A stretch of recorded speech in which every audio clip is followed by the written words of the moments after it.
Nous avons appris sur les importations et les exportations. Une autre caractéristique essentielle de la prochaine génération de JavaScript est que les classes, si vous venez d'un autre langage de programmation, vous connaissez peut-être déjà des classes. Les classes sont essentiellement des plans pour les objets. Dans notre cas ici pour les objets JavaScript, une classe est créée avec le mot classe et une classe peut avoir à la fois des propriétés et des méthodes. Les méthodes sont simplement des fonctions attachées à des classes et les propriétés sont des variables attachées à des classes.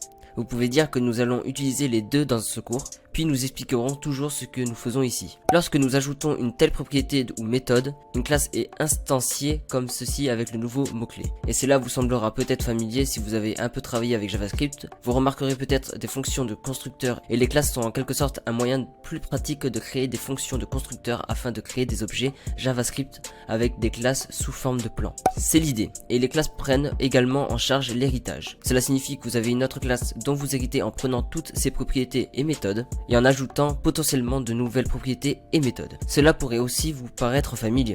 Vous remarquerez peut-être des prototypes. Regardons les classes en action. Créons une nouvelle classe ici. Je vais la nommer comme ça. Ensuite, vous avez des accolades pour marquer le corps de la classe. Et maintenant, nous pouvons commencer à utiliser les propriétés dans sa forme la plus simple. Une propriété est ajoutée en ajoutant un constructeur qui est une méthode de fonction par défaut. Vous pouvez ajouter à toute classe qui sera exécutée chaque fois que vous instantanez la classe et que la méthode est créée avec simplement le nom de la méthode parenthèse puis entre accolades. Et puis là nous pouvons maintenant configurer les propriétés avec le mot clé this et nous pourrons écrire ce nom est égal à Mathieu. Print my name. Nous pourrions simplement sortir ceci nom faisant référence à la propriété de nom que nous avons créée.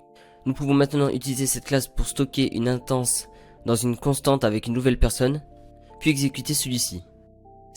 Si nous cliquons maintenant, nous voyons Mathieu. C'est aussi simple d'utiliser une classe.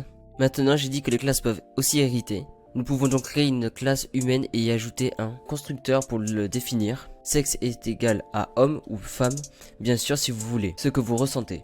Et maintenant, si personne étant, alors c'est un mot clé qui s'étend à un nouveau humain.